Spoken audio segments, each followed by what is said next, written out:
decimos bien fuerte, ¡nunca más! Propongo, si les parece, una votación en general y particular en una sola vez. Se ha votado por unanimidad.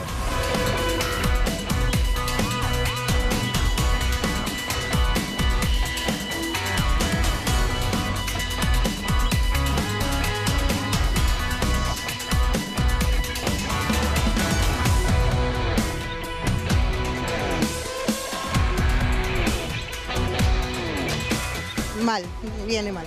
O sea, venía bien, pero va bajando la venta. Pero la salada sigue siendo la salada. O sea, acá se consigue cosas increíbles.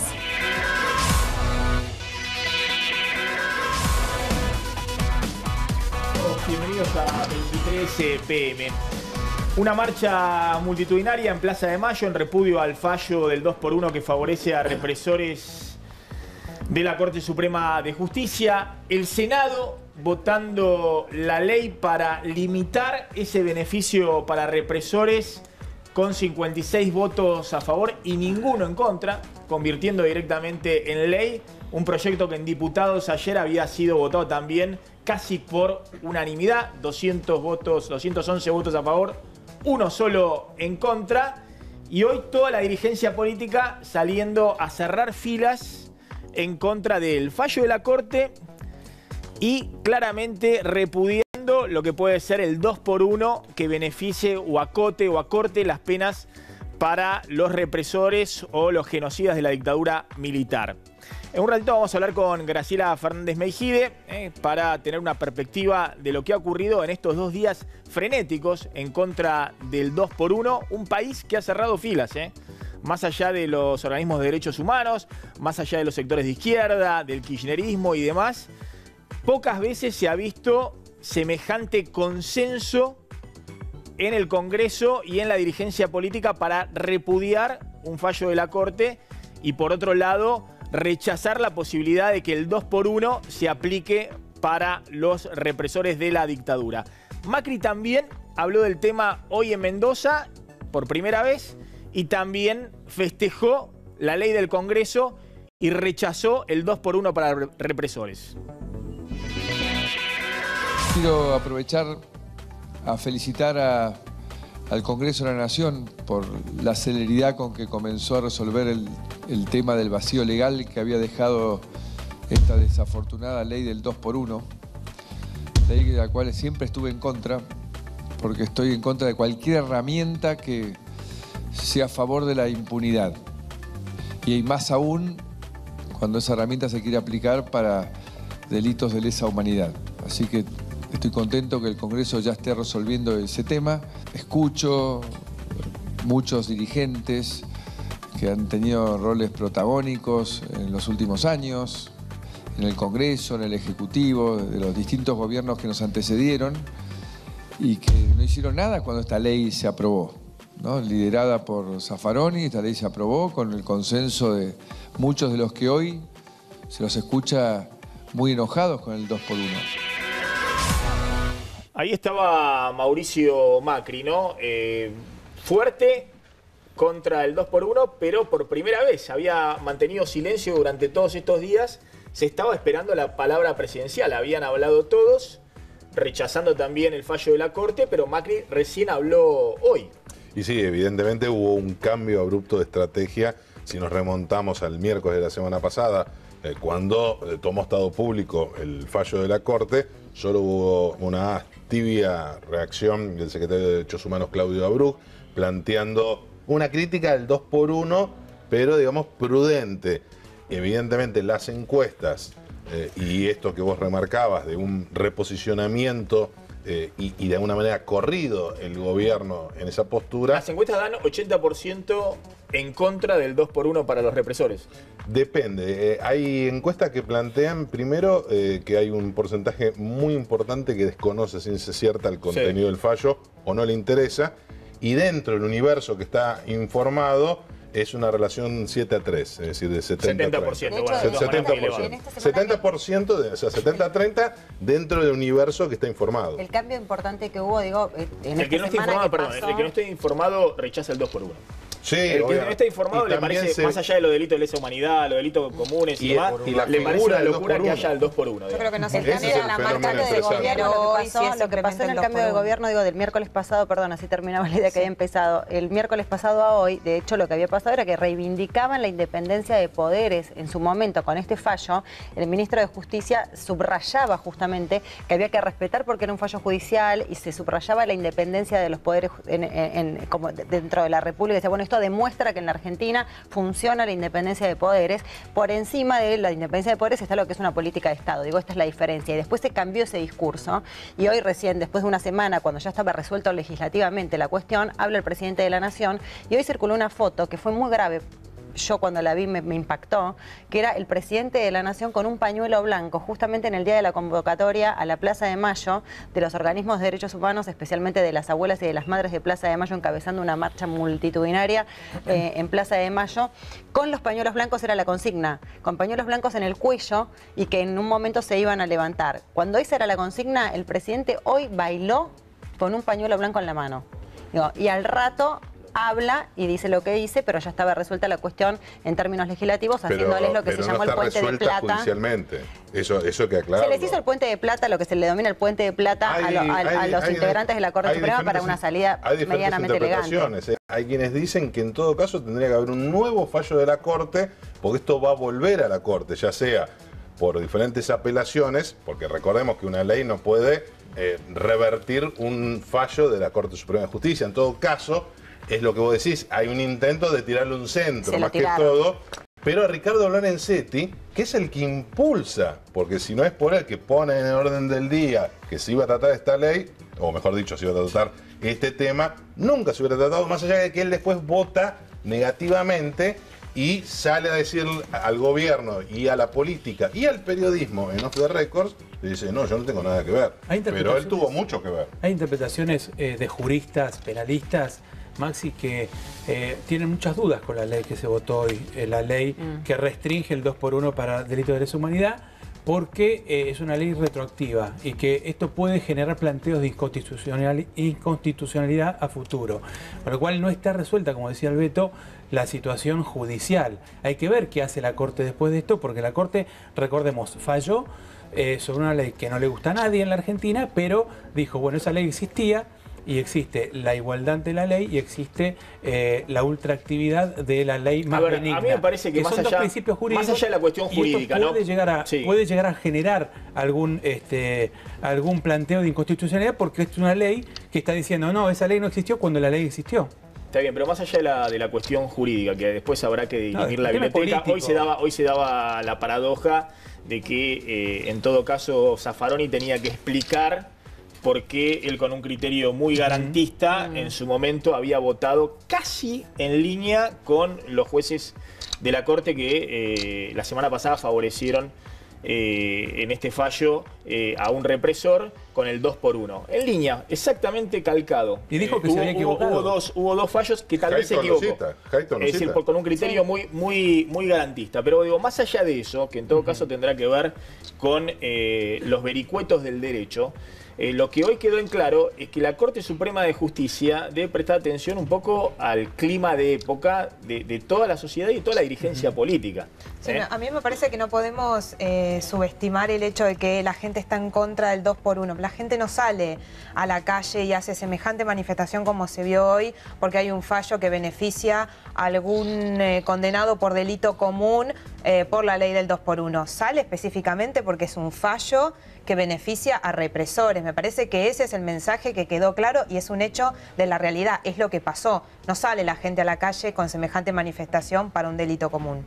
Sí, a ver, vamos a aclarar una cosa, porque yo estoy diciendo que si hay 80% de la sociedad que condena, el 80% de la sociedad no están las... ¿Cuántas había? ¿200.000 personas? ¿500.000 personas hoy en la plaza? Sí, fue impresionante. Yo fui a la plaza... No sé si habría 500.000. Yo tuve que volver caminando de Plaza de Mayo No, digo 500.000 como una exageración, multiplicando por 10, por ahí la cantidad de gente que había. Ahora, estamos hablando de millones de personas en Argentina, mucha gente que no está en la discusión ni micro, y que jamás ha acompañado a los organismos de derechos humanos y que jamás ha ido los 24 de marzo a la plaza, que ha sido siempre una manifestación acotada, de gente muy politizada y demás. Cuando esto trasciende a la sociedad, tiene que ver con que en la noción de la sociedad, más allá de los delitos de lesa humanidad y demás, algo se tocó. Una fibra se tocó en la noción de la sociedad.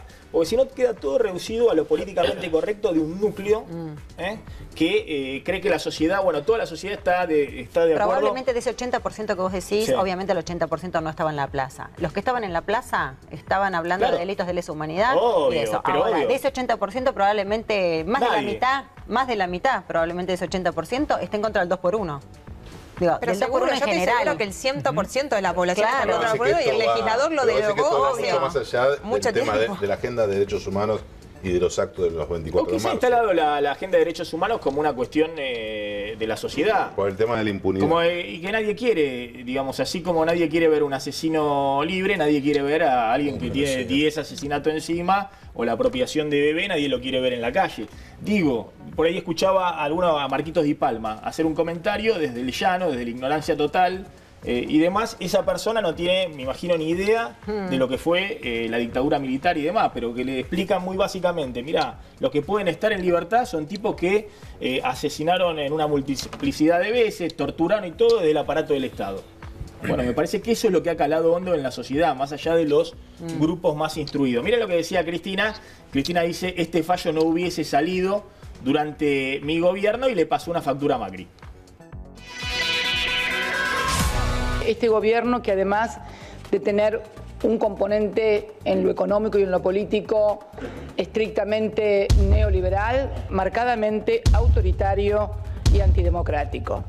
La Corte Suprema dictó un fallo caprichoso, antojadizo, violatorio de los tratados internacionales, violatorio de su propia jurisprudencia anterior, que permitiría salir en libertad a estos genocidas. Pero no fue un fallo sorpresivo. Hubo toda una campaña previa impulsada por el propio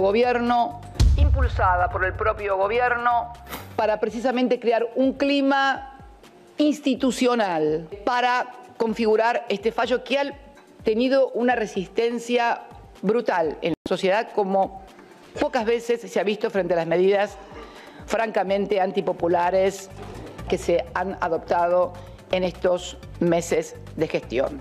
Y no hay argentino que pueda pararse frente a mí y mirarme a los ojos y decirme que si Mauricio Macri hubiera dicho todo esto que iba a ser, incluido lo que pasó con la Corte y de Derechos Humanos, no hubiera ganado las elecciones y hubiera perdido por muchísimos puntos ese balotaje.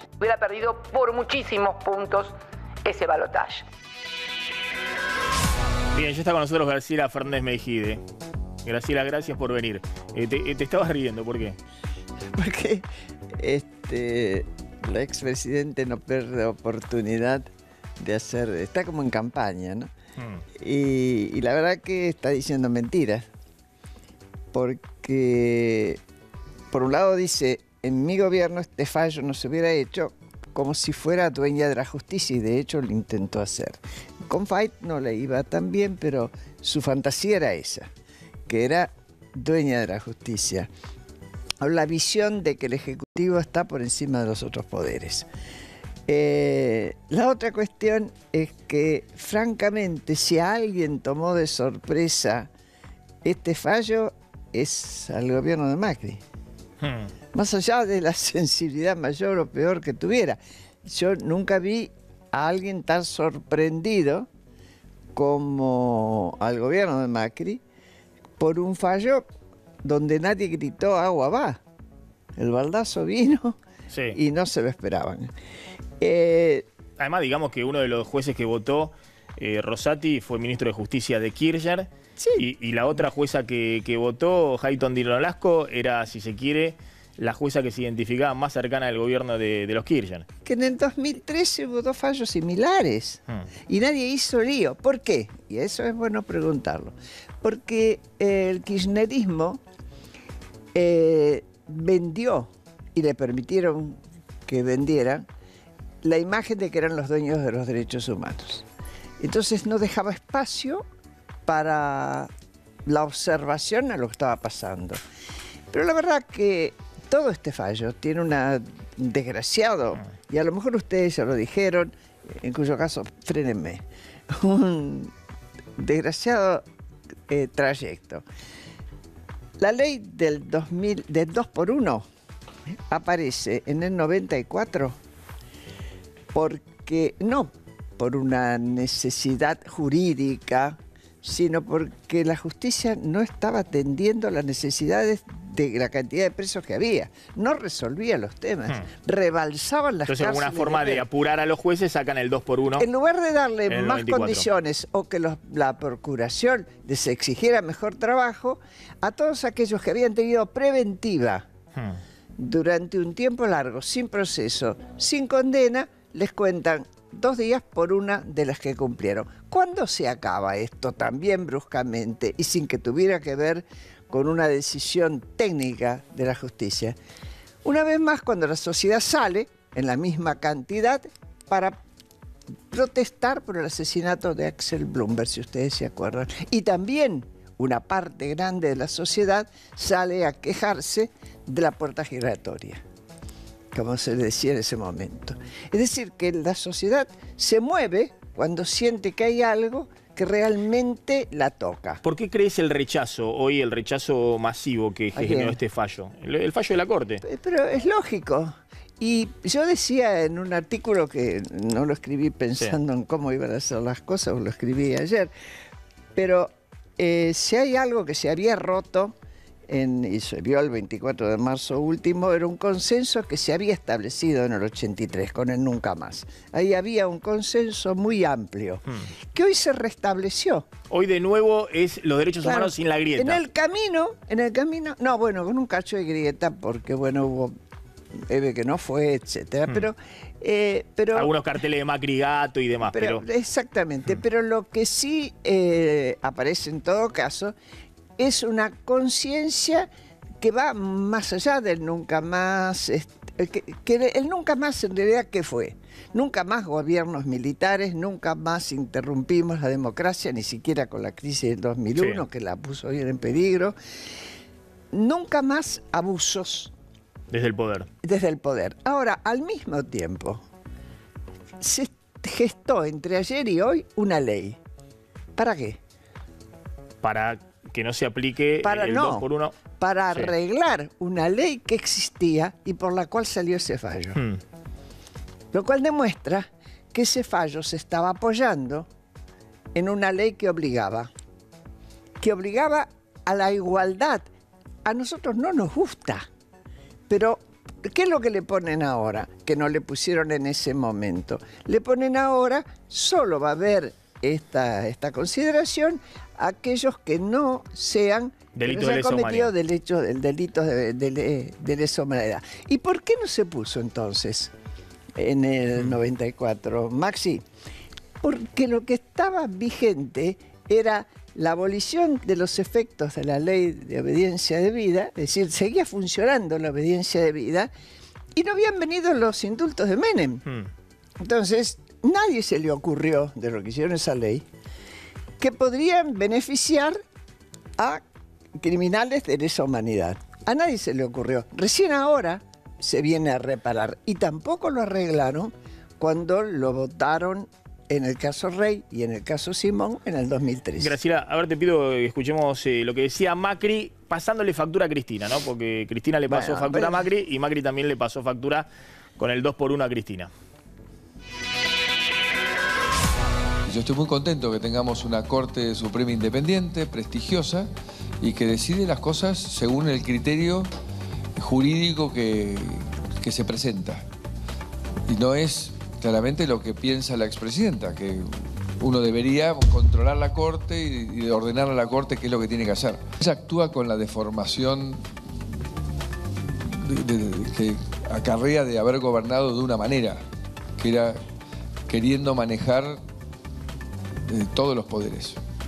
Yo creo que realmente la independencia de poderes para un país es algo fundamental. Eso es lo que da estabilidad. que reforcemos nuestra vida institucional, que no una única persona que puede creer que es un líder iluminado, mesiánico, que lo sabe todo, se hace cargo de todos los estamentos, y eso no está bien. Bueno, ahí está Macri pasándole la factura a Cristina, ¿no? Lamentablemente, esto está pasando en meses preelectorales. Con lo cual, una cuestión que era de fondo, que sigue siendo de fondo, y un sentimiento muy fuerte, tiene una utilización política. De todos lados, lo tienen. Yo lo lamento profundamente. Lo único que podría decir que me alegra es que si es cierto, y yo creo que sí, que este fallo tomó de sorpresa al gobierno, la verdad, que el Ejecutivo no tiene poder sobre el Poder Judicial. ¿Por qué se acepta, y sobre todo el presidente, acepta este caso, que no era urgente? Porque es urgente los casos en la Corte cuando hay gente con privación de la libertad. Es decir, cuando está detenida. Este represor encima estaba libre. Estaba libre. Entonces podían haberlo hecho ahora, dentro de 3 meses. Se dice, la Corte no tiene tiempos. A menos que la persona involucrada en el pedido esté privada de su libertad. Ahí ya yo no tengo respuesta. No sé. La verdad es que son más las sorpresas que las respuestas. Sí rescato que en la tarde de hoy, sin agresiones, habrá habido agresiones verbales, algunos carteles, lo que fuera, pero hubo un consenso que restableció el consenso de nunca más. Y eso, la verdad que lo festejo. Previo a la grieta que generó con los derechos humanos el kirchnerismo. No, y que se va a seguir generando en tanto y en cuanto algunos crean que son los dueños de la verdad, que esa verdad no se puede discutir y que aquel que opina ligeramente diferente queda fuera del mundo de los existentes. Vos sabés que hay algo muy interesante, ¿no, Graciela? Que no sé si... Se le cuestionó mucho a Kirchner si verdaderamente... Porque no había hecho nada Kirchner hasta que llegó al poder por el tema de los derechos humanos, no había presentado... Ni Cristina, jamás la tuvimos caminando en y se le cuestionó eso, que no habían hecho pasado y que lo utilizaban como una bandera política. Pero lo hicieron. Se cuestiona ahora si Macri efectivamente... Pues tampoco Macri hizo absolutamente nada por los derechos humanos hasta que llegó del poder. Ni de Macri. Ahora se le cuestiona si es efectivamente de alguna manera legítimo o si Macri verdaderamente lo dice sinceramente y demás. Y uno no lo sabe. Yo no lo sé. Pero lo que es claro es que no puede ir para otro lado. Ni Macri y en su momento tampoco los Kirchner. Sí, podían. Los Kirchner podían. Seguían tranquilamente. Lo que pasa es que los Kirchner necesitaban con una bandera. 22% de los votos nada más. Y ocupando la vidriera más importante que es Buenos Aires, porque acá está el poder político nacional, tener un tema fuerte. Y ese tema se lo sugirió Horacio Berbisky. Y hubo un acuerdo tácito o explícito en que iba a ayudar a los organismos de derechos humanos, sobre todo los más simbólicos, madres y abuelas, y los organismos de derechos humanos iban a tomar eso y iban a apoyar. La que lo puso más clarito el 24 de marzo fue Eve, cuando dijo: no somos más un organismo de derechos humanos, somos una parte de un partido político. A ver, hay una pregunta. ¿Quién quiere hacer una pregunta? Me la están solicitando desde ahí. Graciela, en función... Perdón, ¿tu nombre? El Beto Valdés. En función de la referencia que hacías recién sobre la influencia de Horacio Berbisky en 2003 para convencer a Néstor Kirchner, algo similar también se había visto en la corta semana de Adolfo Rodríguez Sá, donde Berbisky también influye quiso hacerlo y trata aceptó. De llevarlo también hacia los organismos de derechos humanos. Y no lo aceptó tampoco Duhalde. Era una propuesta que tenía, pero... como operador político, digamos. Bueno, sí, porque tenía esa idea de que era útil, de que era bueno. ¿Cómo sigue esto? ¿Esto se inscribe dentro de la pelea política? Alguien con mucha habilidad política y mucha voluntad política, como era Kirchner, que entendió que eso le servía. Y Graciela, ¿qué tal? ¿Cómo le va? Usted estuvo... ¿Para qué me sentaron acá sola? Voy y me siento bien. Está bien. Dale. Usted estuvo en la jornada de reconciliación que hizo la Iglesia, el Episcopado Nacional, junto con otros víctimas de la dictadura y demás. ¿Usted ve algún tipo de coincidencia entre la convocatoria de la Iglesia a la reconciliación y este fallo? Yo creo que de la no. Corte Y Suprema. además yo estuve muy clara, algunos obispos ya sabían, yo ya se lo había dicho al Papa. A mí me parece que el tema de la reconciliación, sobre todo porque ninguno de los máximos responsables de la violencia que culminó con el golpe y los propios autores del golpe y todas las violaciones a los derechos humanos que hicieron, fue capaz de decirle a la sociedad: nos equivocamos, elegimos el camino de la violencia en la política, le hicimos daño a la sociedad, qué sé yo, algo que nos hiciera pensar, como pasó con Tupamaros, que tenían una idea de la política diferente. Por lo tanto, es imposible una reconciliación. La única reconciliación es el camino de la justicia. ¿Usted cree entonces que, por ejemplo, Montoneros o los que integraron el ERP deberían hacer una autocrítica, un pedido de perdón? Yo ya no espero nada, porque si no lo hicieron hasta ahora. ¿Pero cree que deberían hacerlo? Yo creo que sí, que les haría bien a ellos y a la sociedad, que les haría bien a todos, pero a lo mejor ni siquiera pueden, Mariano, a lo mejor ni siquiera pueden, porque internamente aquello en lo cual creyeron tan fuertemente y por lo cual cometieron tantos delitos, fueron capaces de matar y también de exponer su vida. Si admitieran hoy que se habían equivocado, es posible que sientan un quiebre interno, digo yo, y no Graciela, lo puedo me parece que expresar. la sociedad comprendió también que son los delitos de lesa humanidad, el terrorismo de Estado, es decir, los que te deben cuidar, los policías, los militares, los que te deben cuidar, perpetrando los peores crímenes y demás. Y sabiendo eso, la mayoría de la sociedad, que quedó expresado, lo que expresan las encuestas, lo que pasó ayer y hoy en el Congreso, igualmente me parece que hay una gran parte de la sociedad, y yo me incluyo, que no considera que Firmenich sea un héroe, ni mucho menos. Está bien, pero y hay una gran parte de la sociedad. Sí hay una parte minúscula de la sociedad que efectivamente considera que Firmenich es un héroe. Pero es que se lo dijo, el 24 de marzo se lo dijo con todas las letras, no pusieron el nombre por eso. de Firmenich. Pero además, cuando estamos hablando de la sociedad, y acá estaban hablando de encuestas, yo lo que dije en la conferencia episcopal, dejen tranquilos que estos dolores se van a ir cerrando lo mejor que se pueda y en tanto haya justicia. Dentro de 30 años, ¿cuántos vamos a quedar vivos de los que están directamente involucrados? Aunque yo me hubiera abrazado con el militar que estaba también dando su testimonio ahí, ¿qué significa eso para la sociedad? Nada. Está la otra brecha, esta de kirchneristas, no kirchneristas, a los cuales venimos muy acostumbrados, que peronistas, no peronistas.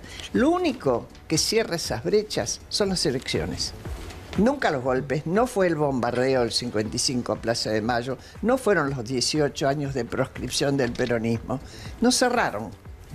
Cierran las elecciones donde la gente va votando y va eligiendo.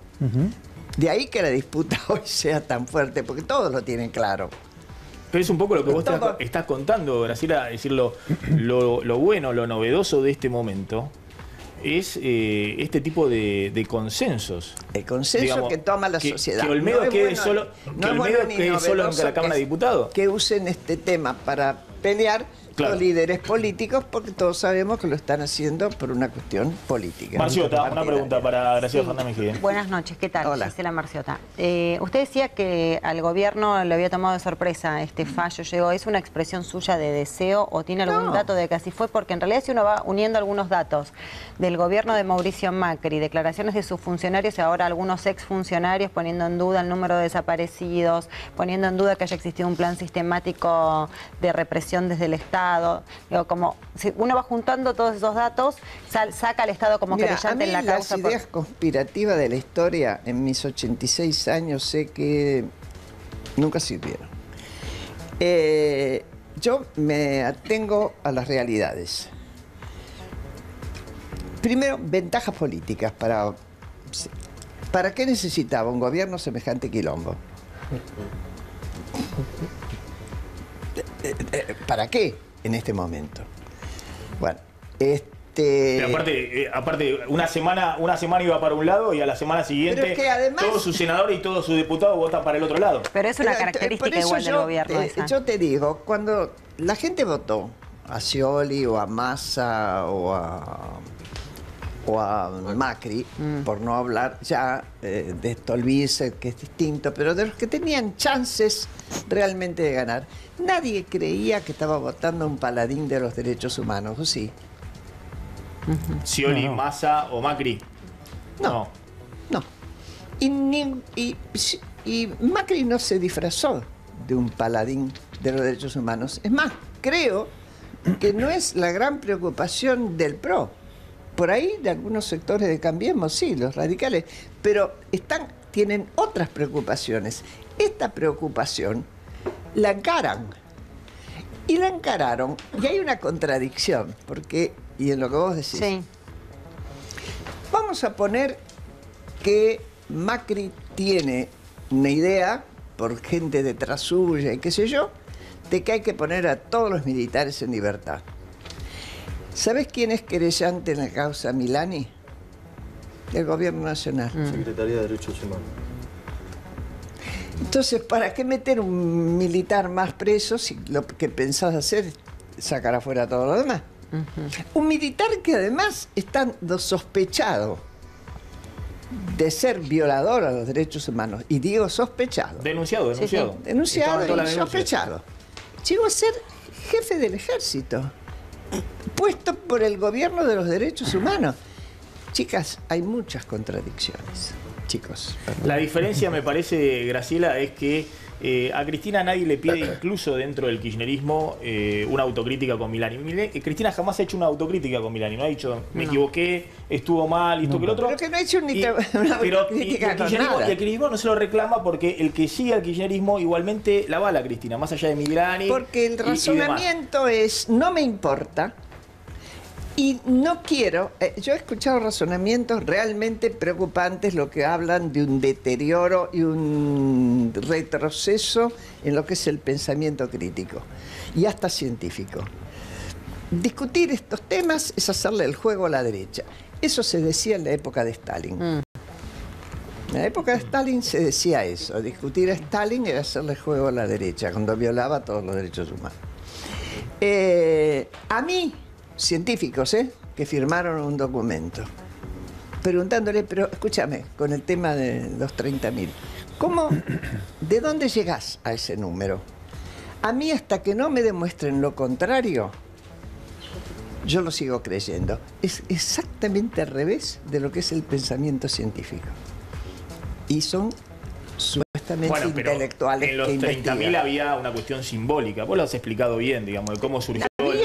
Y sigue habiendo, sí. Pero cuando vos querés ponerlo como bandera. Cuando vos querés ponerlo en el lenguaje de la política, que es el símbolo, me parece bien. Cuando sos investigador de historia, ahí ya... ¿No notás que a Macri, a diferencia de lo que le pasa a Cristina puede decir cualquier cosa? De hecho, incluso no va a hacer una autocrítica por Milani y aún así no va a perder uno solo de sus seguidores más fieles que la siguen acompañando. ¿No notás que Macri, cuando tiene algún paso en falso y demás, enseguida tiene que retractarse o tiene que hacer una autocrítica o lo que sea? Porque o el radicalismo, o Elisa Carrió, o algunos organismos de derechos humanos que están más cercanos al gobierno, es decir, le entran toda la bala. No hay, muy cercano al gobierno no hay ninguno. Pero es lógico. Bueno, vos solés hablar... No, pero yo no pertenezco a ningún organismo, ni me instituyo representando a nadie, me represento a mí misma nada más. Yo es lo que te digo en serio. Y eso no tiene que ver con que me guste o no me guste. Está claro que el tema derechos humanos no ha sido un tema que le importara demasiado ni a Macri, ni a los Kirchner en su momento, que se bancaron el indulto, los dos indultos de Menem, y le dijeron pío. Porque si hubo un momento en que se cerró la justicia, fue con el segundo indulto. Porque fueron indultos a procesados y a condenados. El único que quedó preso, ¿quién fue? Vamos, los periodistas. Zeneldín. Sí, Zeneldín. Zeneldín porque se había levantado contra Menem. Menem dijo, no, me dejan a todos afuera menos a este señor que se levantó contra mí. ¿Ah? Yo creí que venía a hablar con vos, pero veo, tengo un panel. ¿Te molesta? Si te molesta, no. Mariana Verón, mira, lo que no te va a hacer una pregunta es Castillo, de la salada, porque tenemos un informe de la salada que ahora lo vamos a comentar, el tema de la salada en tiempo de crisis y la situación económica que está muy brava. Mariana Verón. Se habla poco, Graciela, de la Corte, hablamos mucho de kirchnerismo, de macrismo y demás. ¿No crees que le resta legitimidad social a la Corte esta decisión que está fuera de época? La Corte no necesita legitimidad social.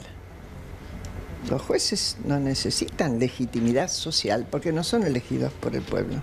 Necesitan legitimidad técnica. Por eso se dice, los jueces hablan por sus fallos. Entonces, lo que ha habido, si ustedes leen cuidadosamente los fundamentos de cada uno de los 5 fallos, son impecables los 5, desde el punto de vista técnico. Disienten en una interpretación, que es si esa ley es igual para todos, hayan cometido los errores que hayan cometido, que es la forma de la ley más avanzada hoy día, incluso en el mundo, o si hay que dejar afuera a quienes cometieron delitos de lesa humanidad, en ese beneficio que es para todos, supuestamente. Entonces, eso es una cuestión técnica. Toca un tema como lo tocó en el tema Bloomberg. Toca un tema de sensibilidad social, pero lo que decidieran los jueces y esa ley que se hizo a revientacaballo en aquel momento terminó siendo derogada. Y esta ley que se hace a revientacaballo, dudo que no tenga que ser revisada, porque las leyes hechas así, por presión, suelen tener problemas. ¿Puede ser declarada inconstitucional esta ley? No lo sé, yo no soy una técnica. Te digo, la otra tuvo problemas. Y nos trajo problemas. Graciela, quiero una opinión tuya respecto a lo que vos decís, a ver si el tema de los derechos humanos puede despartidizarse un poco después del kirchnerismo. Mirá lo que decían Estela de Carlotto y Tati Almeida hoy en Plaza de Mayo. Necesitamos que los representantes de los 3 poderes del Estado tomen el reclamo del pueblo reunido en esta plaza. Que cada uno, desde su espacio, realice las gestiones y acciones pertinentes para dar vuelta a este fallo antidemocrático y pro dictadura. Lo que estamos acá es porque repudiamos esa decisión que tomó la Corte Suprema, esa 2x1 que afectó a toda la sociedad. Por eso estamos acá, pero ahora celebrando, porque lo logramos, porque una vez más se demuestra que el pueblo unido jamás será vencido. Fundamentalmente, acá está el pueblo. Decimos bien fuerte, ¡nunca más! Bueno, ahí está, ¿no? ¿Qué? Bueno, decime, un patifondo. No sé, decime no sé vos. ¿Qué te puedo decir? En serio, ¿qué te puedo los decir? organismos de derechos humanos están muy alerta con Macri respecto a si este gobierno va a desandar. Es verdad. Está Ahora, con la epidermis cuando estás hablando de los sensible. organismos de derechos humanos, Sí. son 2 o 3 personas que dicen poseer la sabiduría del... Y nunca fuimos tantos en los organismos de derechos humanos, para decir la verdad. Ni siquiera en la época en que peleábamos con la dictadura. Por razones obvias. Lo que yo te puedo decir es que yo lo que quiero para que este país avance y no se quede atornillado a los 70 y que todo se refiera a eso, es que la justicia sea cada vez mejor.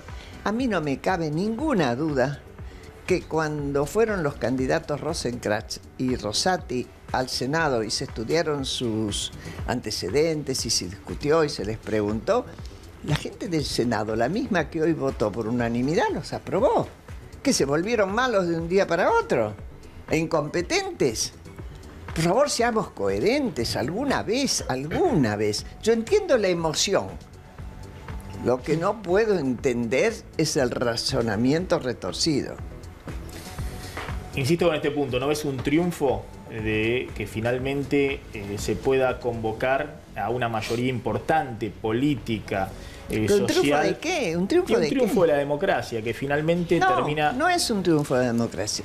Es, una vez más, una coincidencia en un tema que, por suerte, en el 83 se definió en contra de que los militares se sintieran dueños de volver a invadir el poder y gobernar en nombre de los civiles. Y eso se cumplió. Está convocado en este momento por un hecho muy puntual. Y yo quisiera, si me permitís, decir una cosa más. Para mí, así como estas dos brechas se van a ir cerrando, ¿sabés cuál es la que me preocupa hoy? La brecha de la cual nadie habla o muy pocos hablan. Y es 1/3 de la sociedad que está bajo la línea de pobreza y 2/3 que ni se enteran. Y si se enteran, les importa nada. Esto solo se arregla, a mi criterio, con un gran consenso y con una determinación muy clara desde el poder político, pero en consenso, quienes conspiran para que acá haya mejor redistribución de la riqueza. Y ahí sí lo tenés que mirar, pero no para fusilarlo o colgarlo de los pulgares, sino para crear herramientas que reviertan esa situación. A vos, que sos economista, no te cabe... Sí, y hay un tema que vos decís, lo vamos a discutir en otra oportunidad, Graciela, que lo charlamos la otra vez en extenso. Cuando el taxi llegue temprano. Claro, pero cuando vos hablás también de los derechos humanos, de lo que significa hoy el tema de la inseguridad, de cómo viven los sectores los derechos culturales, sociales y económicos, y los derechos que tienen que ver con el medio ambiente, con lo que son los derechos difusos. No es solamente los liberales, que es bueno, que son el derecho a la vida, a la libertad y a la seguridad física, y que ahí los gobiernos hasta ahora, desde que se recuperó la democracia hasta el día de hoy, no los infringieron. Acá no hubo persecución política en ningún momento. Ahora, ¿qué hacemos con el resto? Graciela, gracias por haber estado esta noche en 23 PM. Mira, un adelanto del informe que tenemos de la salada. Nos ha consumido gran parte del programa todo este tema del 2x1. Me parece que ha sido muy provechoso. Pero mirá un adelanto del informe que hizo Luis Gasulla en la salada.